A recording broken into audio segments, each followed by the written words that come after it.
Hey world, it's your girl Kasira Elvie and welcome to The Truth Podcast. Now, let me tell you something. The Truth Podcast show will serve as a platform for inspirational women and men to share their personal stories and testimonies by embracing diverse perspectives and experiences from all walks of life. This podcast fosters a community of healing and growth.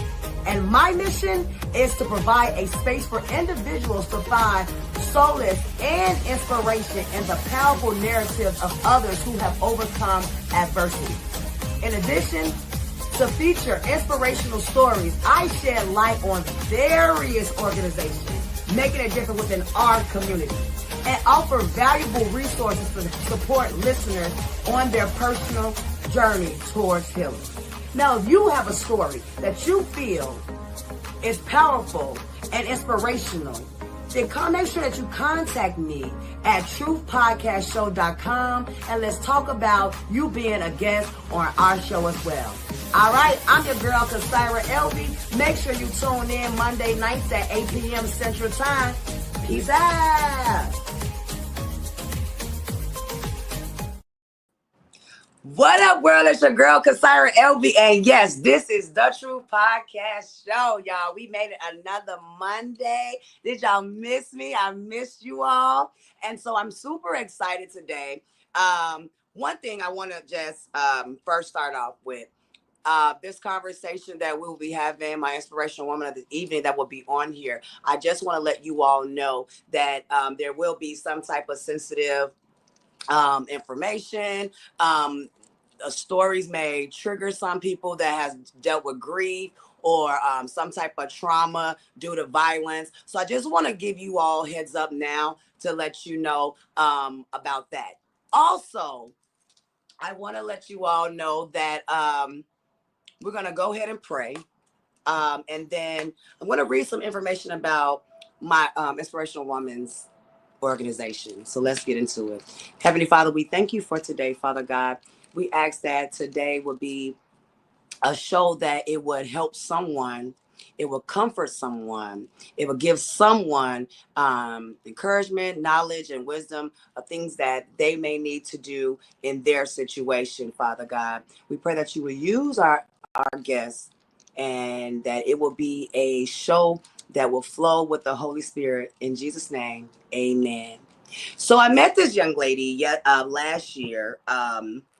And so the organization is All Black Women Matters. I'm going to go ahead and read what her services does, and then we're going to go ahead and bring her on to the Truth Podcast Show. So it said her services, our organization work with families of murdered and missing Black women to educate them on how to investigate their own cases.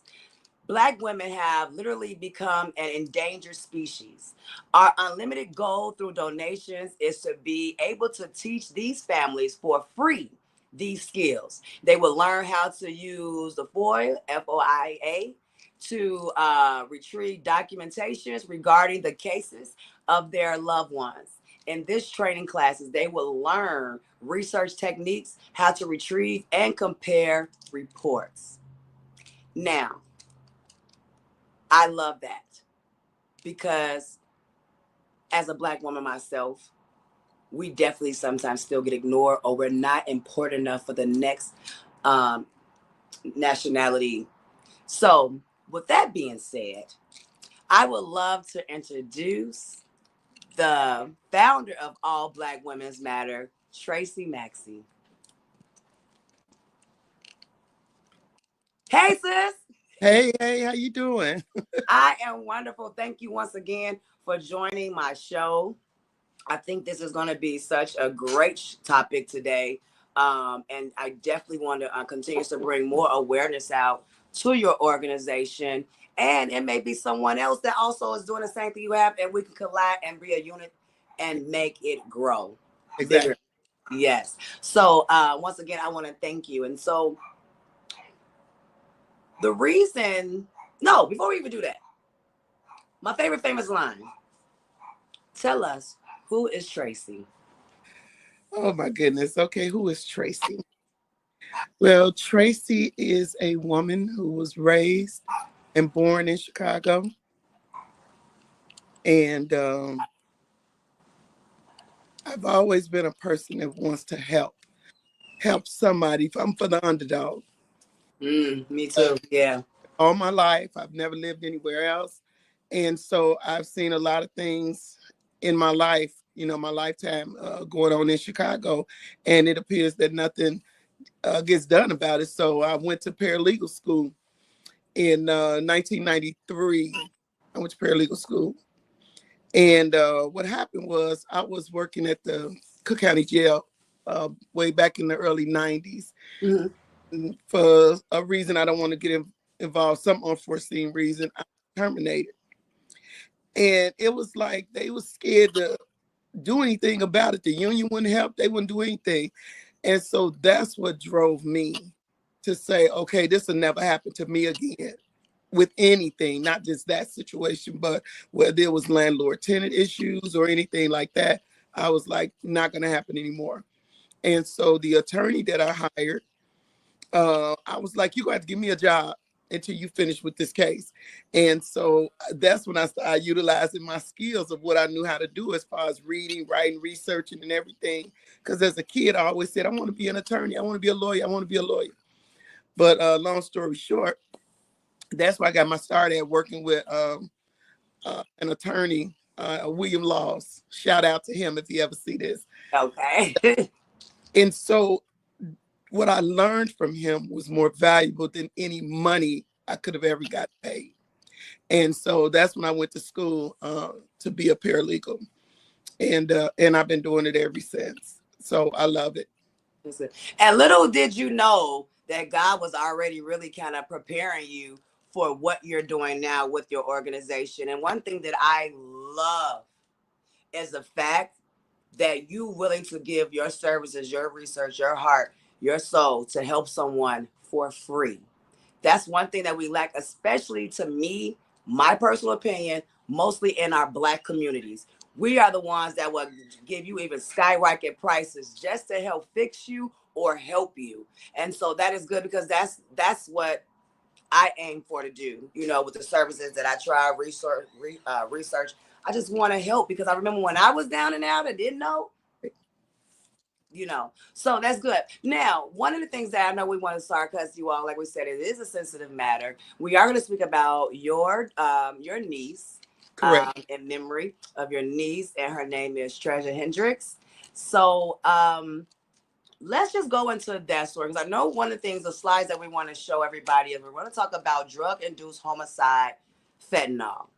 And fentanyl has really been um, what's the right words to say? I just know so many cases right now, even close to me, that had some type of situation with fentanyl or losing a loved one. Yeah, it's So, number one. And so I guess one of the good things right now it hit Washington D.C. has become even before the new administration, it had they had become aware of how bad this is, mm-hmm, mm-hmm. and how much we need to combat this situation because it's deadly. Yeah, it is. Let's look. If you could pull up that slide for me real quick, we want to just show, and we're going to get into it because your niece lost her life due to with fentanyl in a case and with a CPD officer, right? Yeah, and she actually had about 14 different drugs in her system, Mm. and we knew it was no way that she took that all that stuff on her own. Yeah, that girl's treasure right there. Yeah. Everybody, that's the beautiful young lady.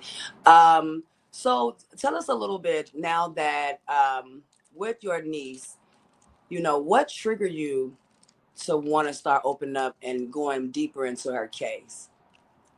So initially, um, I have an organization. It's One Step at a Time Job Referral Inc. And so that organization right now sponsors All Black Women Matter. And I used to work with ex-offenders, people coming home from jail, helping them find employment and housing and all those things. Mm-hmm. But then when this happened to Treasure, I had to restructure my organization immediately, because it brought awareness to me that is like an epidemic. I had no idea that this many Black women were being murdered and are missing until this happened to Treasure. You know, I had heard a little bit, but I didn't hear it as much as I do now. And then doing the research, so I got to get justice for Treasure, as Yeah. well as other Black women, other families who are in the same situation. Yeah, because one of the graphs that I was seeing, and we're going to talk about the Chicagoland area mostly because that is where you're from. That is where Correct. the murder happened at. And well, there we go. There is the officer that she was last seen with, Charlie Bell, and that was the officer they found Treasure in his RV, and he wasn't charged with anything, right? He's living somewhere else. He quit 7 days after her death, and he left the state and moved to Florida. Wow. Yeah. You know, nothing happened to him, and right now he's able to get a pension from Chicago, and it doesn't make any sense whatsoever that we're constantly seeing this happen, um, because her case had been covered up. We didn't even know what had happened to Treasure until a day later. She had already been in the morgue. We had no idea. We had no idea about anything. Now, how was she even found? Did he call or? What happened was, I don't know, a stranger went to her mom's house and just knocked on the door. He didn't say anything about her being deceased. Basically, what he said was her car had been abandoned in the parking lot on 15th and Western, Mhm. and gave her a business card with the address on it. And so she called me, and in turn, you know, me, my sister-in-law, Kimberly Jones, and my other sister, Lolita Hendricks, we all got together and we went looking for her. So we went to the 12th district, which is what he had on the card. We went over there to ask them questions about, you know, hey, you know, we got this message. We're trying to see, do you have any information about Treasure Hendricks? You know, and they had these strange looks on their face, you know, where they really wasn't trying to help us. And so we end up leaving, and we went over to where the lot was. Mhm.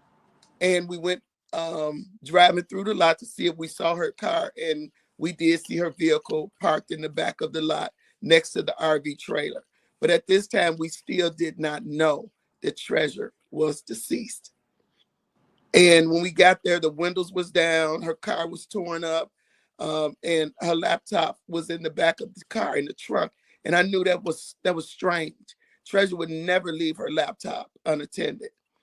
And so at this time, we didn't see any yellow tape. We didn't see anything that would resemble something that just happened there. And so as we were leaving, my sister got out and talked to one of the truck drivers. And he told her, yes, yes, I seen them with a Black girl back there, back there. I could tell she was deceased. They brought her body out. And when he said that, you know, just bail started going off, because we were going to go to the hospitals after that. But then when he Yeah. said that, we went straight over to the morgue. And that's when we found out that Treasure was at the morgue. And we still didn't know how or anything And the like police didn't even contact you. So that. basically, was she almost like a what they call it, a Jane Doe? Like if you don't have any ID or anything on you. She had identification on her, and that's the problem. That's the Wow. main problem, because if her ID was up to date, nobody came to the house. You know, they actually had her identification, but you never came. And she had been knowing Charlie Bell well over 5 years. So it wasn't like he was a stranger. But I guess in a sense, he was a stranger because she never thought he would take her life. Right. And for even him to, because he's the one that supposedly found her unresponsive, right? That's his claim. That's his claim, that he found her unresponsive, and it just didn't make any sense, because his claim is, want to say she came here all drunk and high. And so I'm always asking the question, so let me see, you're a police officer and you're a doctor as well. You're a police officer and a chemist as well. At what point did you take a drug test during all of this time. For you Yeah. to precisely, she had drugs in her system unless he gave them to her. Yeah. So even like, so when you went to the morgue and you all viewed the body, did you go back to the police station to get a different response or? So nowadays they don't let you do that anymore. So we didn't even get to see her. They just let us know that she was there. And the next steps normally be, the family contacts a funeral home and stuff like that. But we never got to see her at the morgue. They don't Mhm. do that anymore, where they let you actually see them. Oh, I didn't know. I didn't know that. I didn't know because I know. Yeah, unless it's some other reason. But even then, they don't let you physically see them. They used to have a TV camera where you look into a TV screen and say, "Yeah, that's him. Yeah, that's her." But they didn't even do that. They Hmm. didn't do that, and So so so even after that, like what happened after that to trigger to say no, something's just not right. I said that after when we went to the morgue, and then I realized that she had been there the day before, and I was like, something ain't right. If this happened yesterday, because we didn't find out till the 20th of August, she was pronounced dead on the 19th at 8:48 in the morning. So it went that whole day, and we never knew what had happened to Treasure. So that's what gave me, in the background I have, that's when it was suspicious to me, because I'm like, hold on. And I immediately said, okay, we need to try to get a second autopsy done. I said, because I don't know, I don't trust them. Something ain't right. And I didn't know Charlie Bell um, Mm-hmm. personally, or I had never really heard of him but one time. So I just knew something wasn't right, because, I felt like this should have been on the news Mm-hmm. when I first found out. I said, it should have said breaking news. The body of a 35-year-old Black woman was found deceased in an RV trailer of a Chicago police officer. None of that happened. Why? There's no excuse. Mm-hmm. Why So was how did it? Because it yeah, did. What? I'm sorry, you went I out. was saying, why wasn't her story put on immediately? Right. I was just about to ask you how long did it take before? Because we know that it did finally go to the media, but how long did it take for even Treasure's story to get out there? Oh my God. It's like of course her mother was really upset, but I'm like, we got to get this out here. We got to get this out here. But her story didn't get out until like October. I just got That's tired. I'm like, August. happening, and I put flyers up all over in that area and everything, hoping that somebody saw something or know something. And just so happened, there was a lady. She her name is Tamiko Holt. She had an office in the building across the street from the lot, and she saw the flyer. And she's involved with an organization with oh Jesus, take the wheel. I'm sorry, you guys. Um, what's in it for the Black people? That's the name of it. Hmm. Okay, so she's involved with that, and so she contacted us, and that's when it really got out. And then she knew Mace Jackson, and he allowed us to come onto his show and talk about Treasure, and that was really the first line right there of getting Treasure's story out there. Hmm. You know, and after that, then a lady contacted us. She has a podcast on YouTube, and the Sense Said It podcast. So she contacted us as well, and she did a story on Treasure. But when it came to the main media, it didn't get out there until I think when we did the first March, and I think that was like in October. Um, and the only reason it made it to TV was because of Tia Ewing on Fox 32. She had communicated with me, and then she sent out a cameraman, and that's how we first got mainstream media news. Now, at this time too, was did you already? Well, I know not already like that, but hey, better senses. So when did you start the organization where all Black women matter? That's better than what I was going to say. Well, I started it like basically immediately, like when we started the march, which was like in October.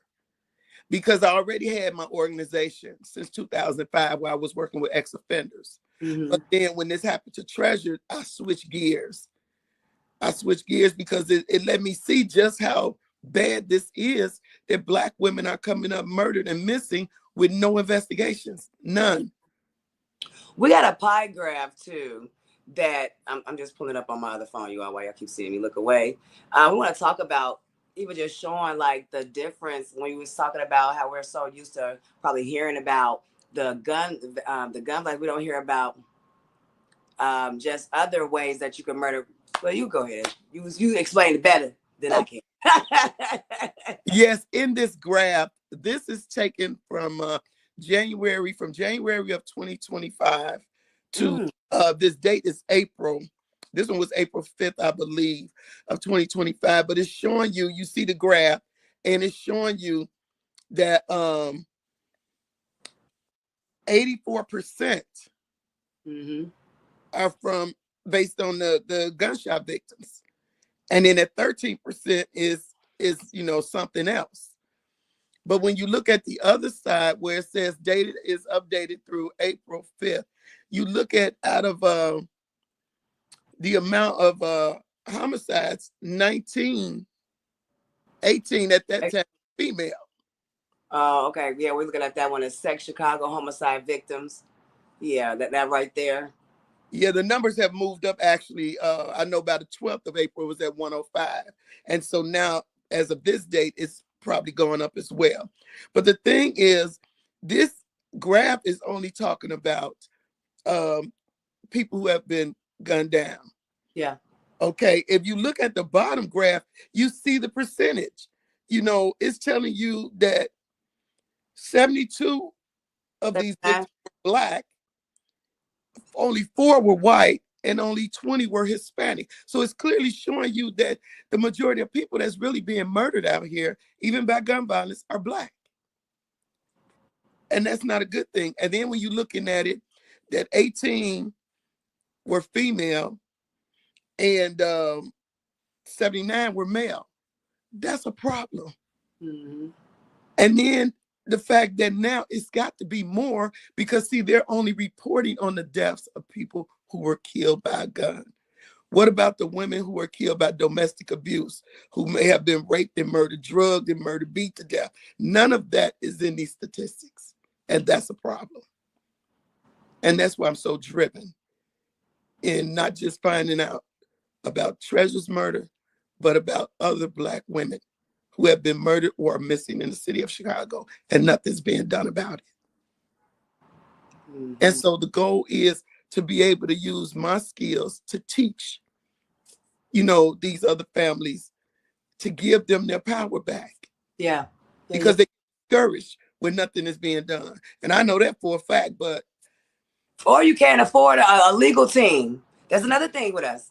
Because exactly, if you can't afford a lawyer, then you got to do it on your own. And some of us, if I can say us, we don't know where to go, we right? don't know. I don't know where to start.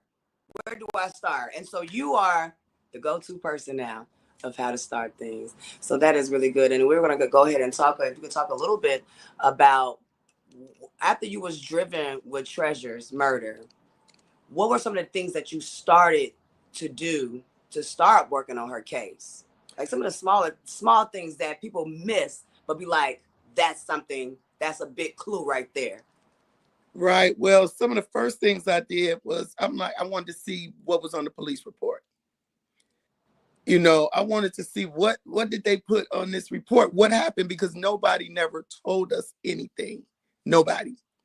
And when we did finally get to speak to the detective, his name was Joseph Montanaro. It's already out there in reports and on TV. So it's not like I'm saying his name just to be, Mm-hmm. trying to throw somebody under the bus.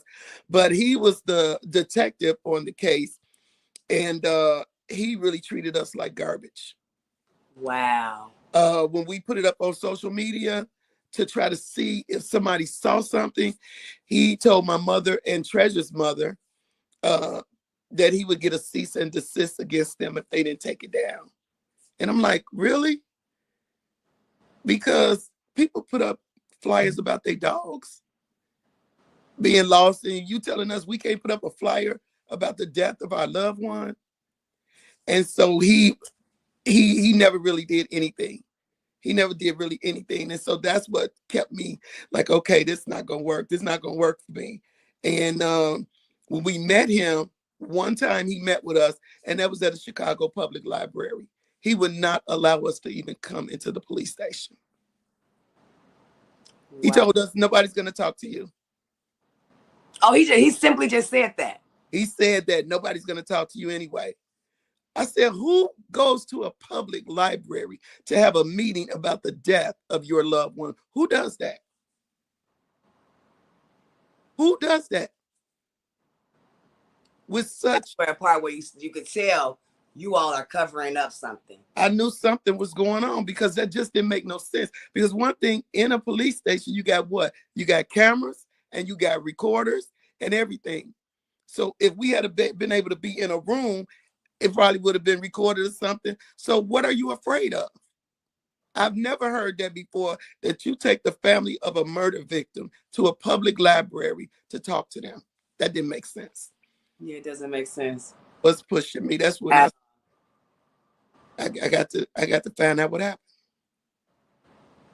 And most families get discouraged when this stuff happens. And then on top of it all, he closed the case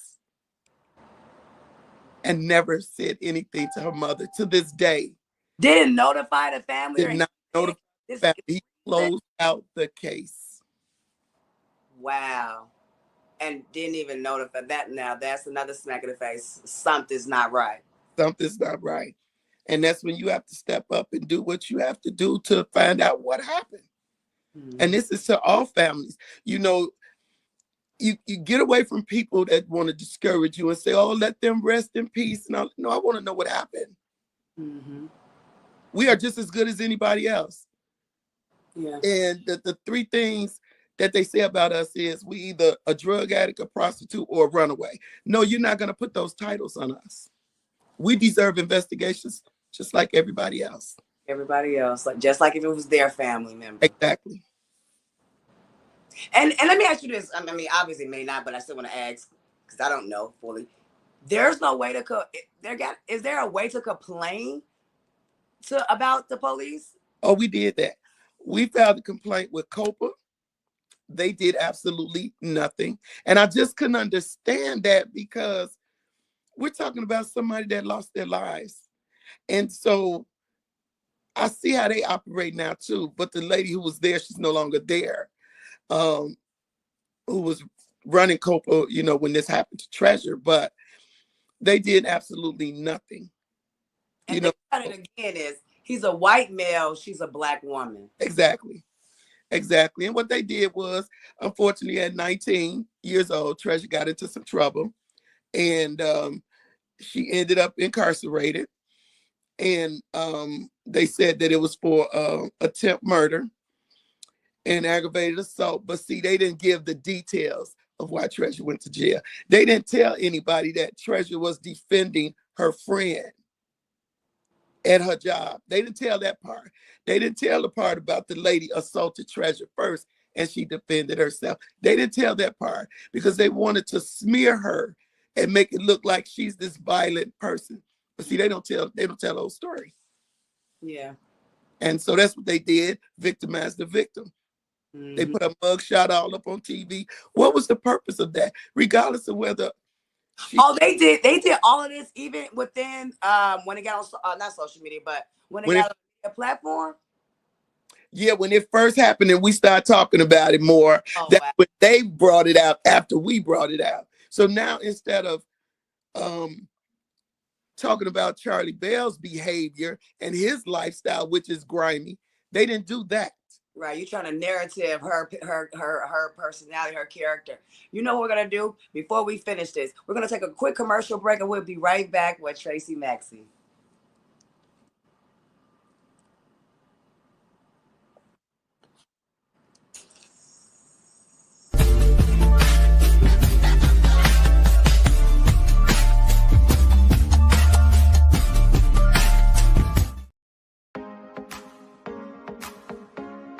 Hey, world, it's your girl Kasira Elvie, and welcome to The Truth Podcast.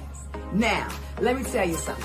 The Truth Podcast show will serve as a platform for inspirational women and men to share their personal stories and testimonies by embracing diverse perspectives and experiences from all walks of life. This podcast fosters a community of healing and growth. And my mission is to provide a space for individuals to find solace and inspiration in the powerful narratives of others who have overcome adversity. In addition to feature inspirational stories, I shed light on various organizations making a difference within our community and offer valuable resources to support listeners on their personal journey towards healing. Now, if you have a story that you feel is powerful and inspirational, then make sure that you contact me at truthpodcastshow.com and let's talk about you being a guest on our show as well. All right, I'm your girl, Kasira Elvie. Make sure you tune in Monday nights at 8 p.m. Central Time. Peace out.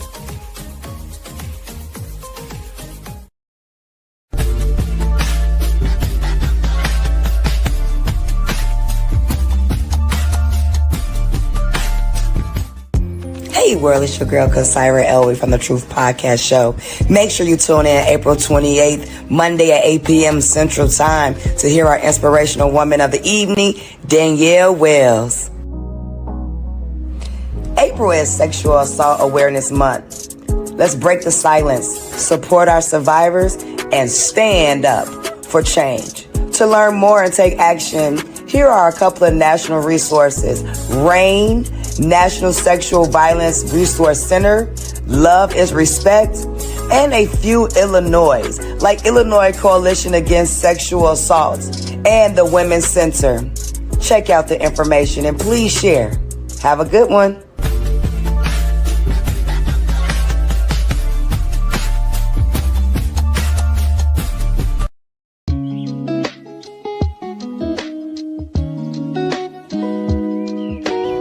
Discover the perfect opportunity to promote your business, organization, or event with the Truth Podcast Show. If you're interested in expanding your reach and gaining more attention, we'd love to hear from you. To learn more and explore collaboration possibilities, please reach out to us at 708-250-5715 or email truthpodcastshow@gmail.com.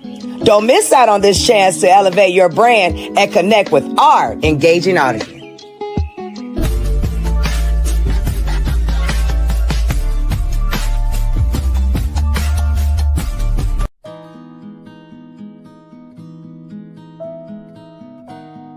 Help is here. This is your girl Kasira Elvie from the Truth Podcast Show. We have a couple of things that you can check out if you know someone or if you are self-harming yourself and you are looking to be set free. Here are some websites, organizations, helplines, and apps that can help you out. Talk to you later.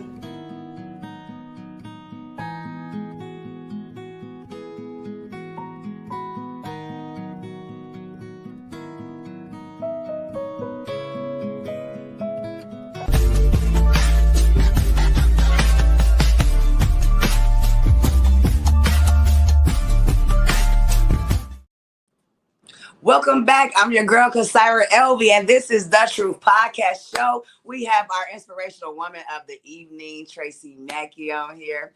And I am super glad she has an organization, All Black Women Matter. And so we were just talking a little bit about her story, about her niece, Treasure Hendricks, that was murdered. And how we're talking about how it seems that the Chicago Police Department was kind of covering up some things in the case. And I know when we left off, we was talking about how they closed the case and didn't even notify the family. I'm sorry. You know, when you at home, when you at home, and I literally have a big sign on my door that says, please do not knock. Thank you. So, and then I got a dog. So I'm like, oh my God, I have to have the dog away. So that kind of distracted me, but yeah. But anyway, so back to Tracy, we were to talk. When I was asking you a little bit, like, what were some of the first things that you noticed that you did when you start doing your own investigation? But I do also want to just talk a little bit too about what was your feeling. Like, I know you was probably still like, if you could tell us a little bit of what the family was going through. Like, I know emotions also driven you to start investigating her murder case. So Yeah, it was just total disbelief because Treasure was the one in the family that was, I mean, she was the, when she walked in the room, it was like, it's gonna be a party, y'all. She supported everybody, graduations, um, anything that you had, Treasure was there, picnic, birthday. She was one of the ones that ain't gonna say, I can't come. Even if she stayed 15 minutes, she was there. And she was my first niece, mm. so we had a really, really close bond. And she loved the fact that I was a paralegal. She always said, AT, my AT a paralegal. I'm like, shh. So we might have to, look up something. You don't want everybody to know. And she was like, but you are AT. I said, yeah, okay. And so I miss those things, and that's was her mother's first child. Her mother has two daughters. So Treasure was the oldest. And she had a sister 5 years younger than her. So she was building a bond for 5 years with her mom before, her sister came. So the fact that it was violent and that this person knew her mom, but you had no decency whatsoever to even pick up the phone and call her mom or go over there. To me, if you didn't have anything to do with it, that should have been his first thing to do. Yeah. After you contact 911. But he didn't even call 911 right away. And that's a problem for me. See, those things, when I looked at the police report, those are the things that I'm like, no, Yeah. something ain't right. And I'm reading it and I'm saying, you giving descriptions of her, but how would you know? I don't want to say everything that was on there, but some of the stuff they put on there, it makes you wonder, how would you know this? Mm-hmm. Unless you did this. Right. Um, and it's just really sad that this is the value that they put on our lives as Black women. Mm-hmm. And that's why I'm also working with the family of Shantia Smith and Corinne Smith. These are two other young ladies who I've been working with since this happened to Treasure, because after I reached out to see if anybody else was going through something like we are on social media. And then these two families, I found out they were going through the same thing, where the police were doing nothing in their cases. And so that's what let me know that it wasn't just Treasure that's going through this. It's a lot of families out there going through the same thing. And so that's the reason for my event. I want to kind of throw that out there right quick. Yeah, let's talk about your upcoming event. This is gonna be the This second. second annual All Black Women Matter fundraiser gala, formal at that. And so I want everybody to know that this is an urgent call to action to support families of Black women who are murdered or who have been missing, and nothing is being done about it. The fact that what my organization does, we don't have any grants or anything like that. We basically on donations and my pocket. And I don't want to have any family member to have to pay to take these classes. They already going through enough. So we need you guys to come out. The event, the second annual event, is on Saturday, August the 23rd of this year, 2025. And it's from 4 p.m. to 8:30 p.m. at the Mayfair Banquet Hall. And that's in Westchester, Illinois, 10835 Wakefield Street. The tickets are $65 per person or $85 per couple. and you can get the tickets on Eventbrite. Just go to All Black Women Matter. And I'm gonna go ahead for you. All right. I'll put things together, and I'll definitely be promoting that for you on the show and also on my social media platforms. And I know some people may want to get that, so I'm gonna leave it in the comments and on this live too, so they can be able to contact you. Also, even they want help. You know, like you say, sometimes families, they don't know where to start, what to do. They got in their head and say, something just don't seem right. But I start. Right. So we're gonna go ahead and make sure. No matter why I'm talking to you, because I can do that on my other phone. We're gonna put that in the comments because I do want to bring awareness to this. Because after I met you, and of course you all, I'm a little connected to her now. I've been in some of the classes or just doing some things, and my mind is just blown away. You know, for even me to be in the Black community, I didn't realize how much this goes on. And we're just really talking about Chicago. We're not talking about other states, other cities. I mean, bigger cities, because you're right. If somebody, sad to say, if it was a white kid that was missing, they're going to be on the show and their parents going to be on the news as well, trying to find them. You know, the sheriff's is on there, the local police department that's on there. They got a whole search team, you know, out there looking for other nesties, you know. So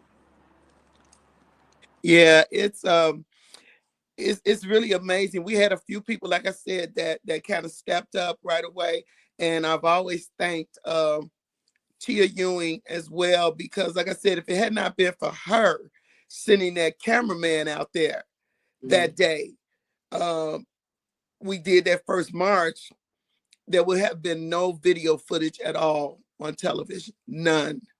So, and then the other news, Block Club News, you know, I can't thank them enough as well, because they came out and they did the story. They were the only news people, as far as, you know, a newspaper or something, that came out and wrote about Treasure's story. So then I noticed that's when other affiliates started taking their news feed and using it as if they were there. I don't like that. yeah. You know, but Samantha Chapman, she did the story, you know, speaking with Treasure's mom, and they can see that video on YouTube. Actually, if they go to YouTube and type in Treasure Hendricks, they can see a lot of footage now about Treasure's story. And if they type in Justice, the word Justice, and my last name Maxey, then you can see videos that I did regarding Treasure's story. And I actually take you on the last hours of her life, actually physically take you on that last ride um, before she died. Yeah, I was watching that before. I was looking, and I'm gonna finish watching it because it's almost as if you're there, like you sent us through a journey, you know. And so that's one of the things that I liked about it. Too bad I wasn't able to to share a little bit of it, but definitely go on YouTube. It is interesting, and it will give you awareness. And one of the things that I want to know, just hearing that Charlie knew Treasure's mom, Yeah, never reached out or never. try. Never. And they known each other for over 5 years. Over 5 years. Over 5 years. It is no way possible. See, again, because of my background, my job when I worked with attorneys was to break down police reports. That was my job. And of course, I would go to trial also with the attorney, but I would break down police reports. So I can literally instantly see something wrong once I look at a report. It's like my eyes just drawn to it. And I see the mess, you know, and you have to be able to not only see it but comprehend it, and then look at the bigger picture behind it. Mm-hmm. You know, because what reason did they have to not contact the media? Yeah. In the report, they claim they did, but they didn't, because if they did, it would have been on the news. Am I right? Yeah, you're right. It would have been on the news. And it would have took 2 months. It wouldn't have took 2 months. It would have took 2 months. You know. You know, No, ask you this for just some people that are listening and their things is like, okay, where do I start? Is it easy for a person to go get a police report?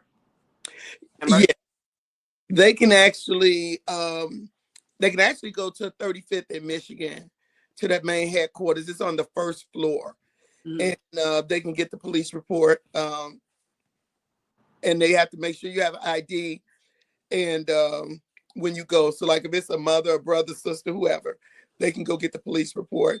They can also FOIA, the Freedom of Information. They can go, to Google, type that in, and they can type in what they're looking for. They can also, on there you can get like photos. I'm still waiting on some, but you can get photos, you can get reports, you can get so many things, 911 recordings and stuff like that. Of course, when you're dealing with the police department, they don't want to give you anything, so they kind of drag their feet. But um, I got a lot of reports from them, so you can get a lot of stuff from them so that you can get started to at least see what is going on. But I would say start off with that first original police report. I would say start off with that, and then you just keep taking your steps because that's what's going to lead you. And you have to learn that patience is going to be your friend because it's not going to happen overnight. It's not going to happen overnight. And it's hard because I haven't been able to really grieve Treasure yet because I have to, Because you want to find out what happened. exactly what exactly happened. Because again, you never let us come into the police station. We never saw nobody else's face but his. And then you close. He never even went to some of the last places that she was. So if he's saying that, I'm sorry, you guys. If he's saying that she was so, I'm sorry. If she was so drunk and out of it, I'm looking down because my grandson is picking up my prescription. I'm sorry. It's understandable. I understand. Um, when he said she was all drunk and high, and I mean, come on now. How would you know that? And Mm. how did she drive as far as she did um on that day? Because he said she drove there. Right, because you said her car was right there beside the RV, right? And it was parked perfectly. I don't even drink and I can't back up into a parking space perfectly. So it was just, again, as I read the report, I kept saying, something ain't right. Something ain't right with this. You know, I need to see this report. I need to see that report. Or why is the detective not doing this and not doing that? So sometimes people watching that 48 hours stuff and all of that, all detectives ain't trying to find out what happened, especially when it's one of their own involved. They ain't trying to do that. You know, and internal affairs didn't do anything. And then my sister, she started going to the meetings of the police board meetings. I promise you, it's so pathetic how Chicago operates when it comes to investigations of Black women, because they gave us the runaround at the police board meetings. Oh, we're gonna call. We never heard from them, never. And so we have to do these things on our own. I'm not telling anybody to go out to the crime scene, Yeah. but you gotta follow the paperwork. Make a timeline. Make a timeline. Don't get discouraged. Whatever you do, don't let people put it in your ear all day gone and let them rest in peace and all that. If it's not their kid, their loved one, they don't know what you're feeling. They don't know what you're feeling. So we try to work and keep our family lifted up in prayer. And I'm not, going to discourage anybody. I encourage you, to reach out. Reach out. There, and you do help. Look, I didn't even have to ask you, did you have any gems to leave? Because you went right into it. So I thank you for that. But like I said, I'm going to be sharing Tracy's information. I'm gonna go ahead and try to put it in the comments. And so they can be able to contact you. And I thank you again for just sharing a bits of your story. I thank you again for even having this organization and bringing awareness even to our culture and our community to let us know, hey, something's not right here. And we do have to stick together. Yeah. Let me say this one last thing. Yeah. When I was putting the event together last year, it was the Democratic Convention. And I had reached out to so many aldermen from City Hall. And none of them I even asked them, if you can't make it, can you send a representative? That never happened.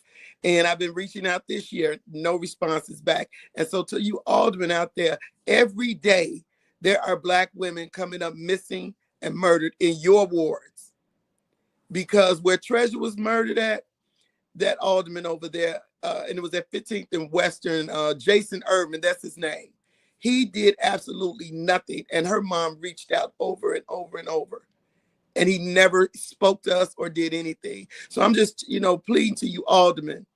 This is important. And you please, please take some initiative as well about these missing and murdered Black women. Mm-hmm. Yeah. Contact me. She's going to list it. I'm going to reach out again to you aldermen, and hopefully somebody will show up at the event. If not, please send a representative. All right. Thank you so much again for joining my show. I love you. We are still connected forever. See you later, Tracy. Bye, girl. All right, you all. That was very informational for me. When I met her, I'm telling you all, I was blinded and didn't realize it or know. But we've all, as long as I can think of hearing about history, the fight that us as African American had to go through or try to get the rights, right? Try to have fairness, equity. And so please, I'm going to send that information out. Please share, even with someone that you know that is probably still missing, a Black woman that is missing, or a Black woman that was murdered and the case is closed. It was very hard for me to hear what they had to go through. So with that being said, I'm going to share that information. Also, just to let you all know that we know that April is Sexual Assault Awareness Month. And I'm letting you know, I did say our next inspirational woman of the evening next week will be Danielle Wells. And we're going to be talking about sex trafficking. So there's going to be another sensitive topic.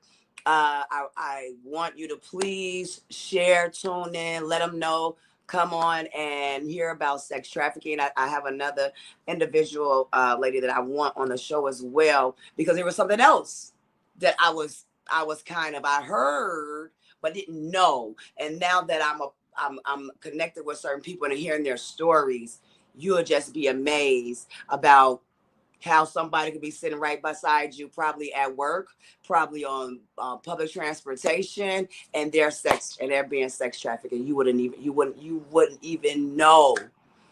So I think I want to bring that awareness out too. For me to have girls, right? And now that I'm older, now I understand the fear of not knowing where they are or who are they around, where are they going? Make sure you pay attention to your surroundings. So, I think that it'd be really good that we talk about that, and we can talk about how to avoid it, how to look for red flags. So please make sure you tune in next week. And that is it for me. I am your girl, Kasira Elvie. This is The Truth Podcast. I will catch you next Monday. God willing. Peace out.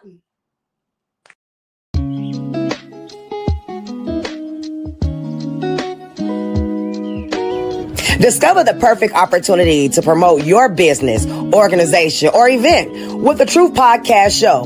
If you're interested in expanding your reach and gaining more attention, we'd love to hear from you. To learn more and explore collaboration possibilities, please reach out to us at 708-250-5715 or email truthpodcastshow@gmail.com. Don't miss out on this chance to elevate your brand and connect with our engaging audience.